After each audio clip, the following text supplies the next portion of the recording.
Now, back to inflation, should we? Because we know it's running at more than 10%. Many people are cutting back on spending to make their ends meet. Well, this has led to worrying signs for the retail sector, who are yet to recover from losses suffered during the pandemic. Well, let's talk to business and finance commentator Michael Wilson. Morning to you, Michael. I know we're expecting net borrowing figures and retail sales figures out by about 7 o'clock this morning. I mean, what are we likely to see?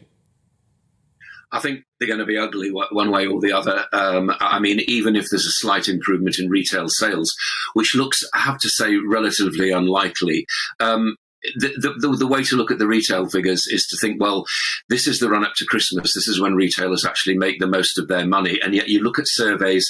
You quoted one this morning. I've got another one from the Financial Conduct Authority, which shows that 8 million people are actually making now a choice between actually keeping warm and eating. And that's quite considerable. So really, the idea of splashing out at the shops is not going to be part of the majority of 8 million people's budgets by any stretch of the imagination. You mentioned inflation up. Last month, up September, the average figure was 10.1%. So we're into double figures. That wasn't an enormous surprise, but I think you also quoted, and I've got some other figures as well, and we can throw these around all day, but food inflation is the big part of all that. Food prices are up about 14% on where they were a year ago. So if you're putting all that together and you're putting all those strains on people's wallets and purses and so on, I think that whatever the retail say, I don't think people need to be told this from these so-called headline figures. They know how their budgets are going to be. And we haven't even got into winter yet, have we? So we don't really know the effects of what those energy prices are going to be. And also, what about the people who have mortgages and they're coming up now, fixed term ones coming up for renewal as we speak, maybe more next year. These are going to be further strains on people's so-called disposable income.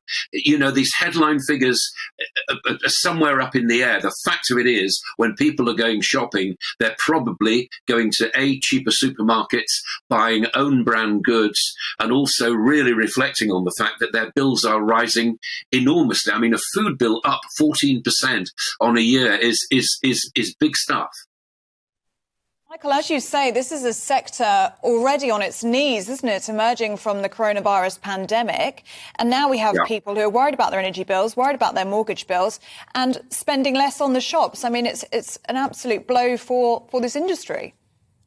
It is a blow for retail, and really a lot of the big retail operations are having to reinvent themselves. Tesco's chairman was talking almost in charitable terms for what his supermarket is prepared to do as far as food prices are concerned.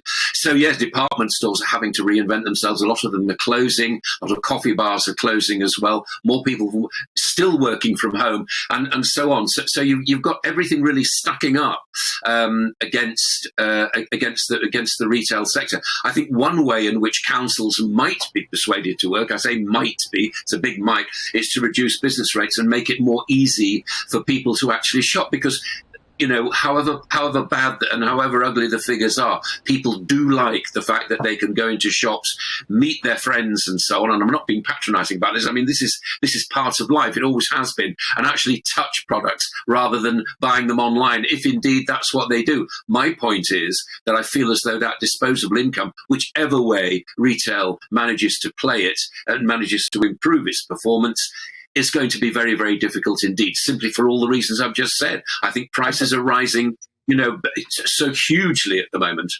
But the problem is, Michael, that a lot of, particularly small in fact, not just small retailers actually at the moment, and particularly since the pandemic, retailers have become so dependent on the Christmas boost. Well, there might be a Christmas boost this year, but it's likely, looking at all of this, that it's going to be much, much smaller than these companies need. I think you're absolutely right. I mean, there was Halloween, which was invented by the United States, but I don't remember that as a kid. But Halloween is so there's that big one. There's Black Monday. There's Black Friday. So-called black because retailers' books are supposed to go into the black from the red as a result of all this. And then the run up to Christmas, which seems, as you will no doubt be observing, seems to start earlier every year. Will it actually save retailers this time around? I mean, we used to have the January sales. I think those are completely out of the window, or rather stuck on the windows right now. I think there are plenty of sales around and about.